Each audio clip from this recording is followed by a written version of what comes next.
అనగనగా ఛానల్‌కి అందరికీ స్వాగతం. పిల్లలు, ఇప్పుడు మనం పేదరాశి పెద్దమ్మ కథల నుంచి 108 బిందెలు అనే ఒక కథను వినేద్దాం.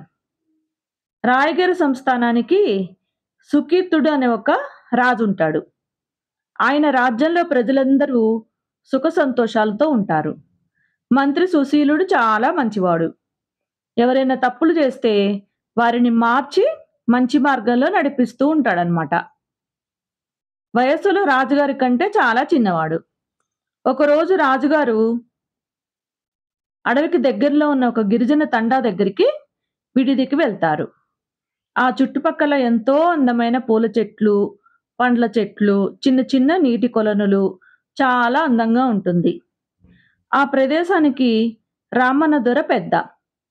ఎవరికి ఏ కష్టం వచ్చినా వారిని ఆదుకుంటూ ఉంటాడు. స్వయాన రాజుగారు మన గూడెం వద్దకు విడిది చేశారని తెలుసుకున్న రామన్న దొర అక్కడ దొరికే మధురమైన ఫలాలు తీసుకొని కుటుంబ సమేతంగా వారిని దర్శించుకుంటాడు. రామన్న దొర కూతురు విరూపాక్షి చాలా అందమైన అమ్మాయి. ఆమెను చూడగానే రాజుగారికి పెళ్లి చేసుకోవాలి అనే ఒక ఆలోచన వస్తుంది. వారు వెళ్ళిన తర్వాత మంత్రికి తన అభిప్రాయం చెప్తాడు. కానీ అప్పటికే ఆయనకి వివాహం అయిపోయి ఉంటుంది. మళ్ళీ వయసులో చాలా పెద్దవాడు. ఈ విషయం మంత్రికి ఇష్టముండదు. అయినా రాజుగారి మాట కాదనలేక ఆ విషయం రామన్న దొరకు చెప్తాడు. విరూపాక్షి అదే గూడెంలో ఉన్న ఇంకొక యువకుడిని ఇష్టపడుతుంది. ఇదే అభిప్రాయాన్ని అతను కూడా చెప్తాడు. నీవు ఈ విషయం రాజుగారికి చెబితే మటుకు వెంటనే మిమ్మల్ని చంపేసి విరూపాక్షిని తీసుకుని వెళ్ళిపోతాడు.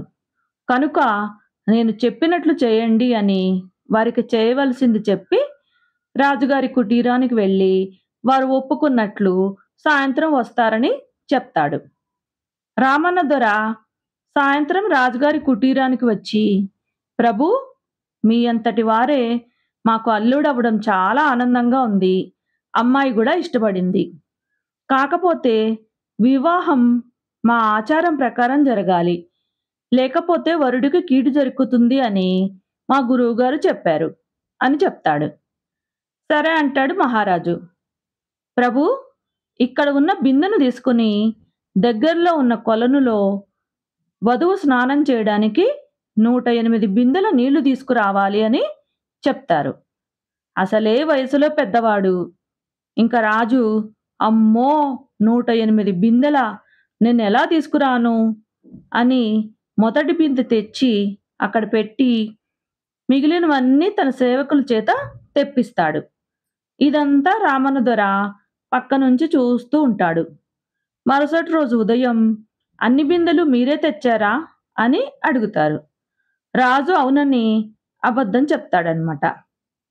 సరే, ఇప్పుడు మీరు ఈ కర్పూరం చేతిలో ఉంచుకుని వెలిగించి మీ నాలుక మీద ఈ శూలం గుచ్చుకుని కర్పూరం అయిపోయేదాకా ఉండాలి అని చెప్తాడనమాట. అమ్మో, చేతిలో కర్పూరం వెలిగించుకుంటే చెయ్యి మొత్తం గాలిపోతుంది. నాలుక మీద శూలం గుచ్చుకుంటే నా పని అయిపోతుంది. నాకు ఈ వివాహం వద్దు, ఏం వద్దు. నీ కూతురిని నీకు నచ్చిన వాడికిచ్చి వివాహం చేయి అని వేగంగా అక్కడి నుంచి వెళ్ళిపోతాడు. రామన్న దొర మంత్రి దగ్గరకు వచ్చి ఆయన చేసిన సహాయానికి చాలా కృతజ్ఞతలు చెప్పుకుంటాడనమాట. తర్వాత విహారానికి కూడా ఎప్పుడూ అటువైపు వెళ్ళలేదు రాజుగారు. చూసారా, తన తెలివితోటి మంత్రి గారు ఆ అమ్మాయిని రక్షించాడనమాట రాజుగారి నుంచి. కథ కంచికి మనం ఇంటికి. నచ్చితే లైక్ చేయండి, షేర్ చేయండి, సబ్స్క్రైబ్ చేయండి.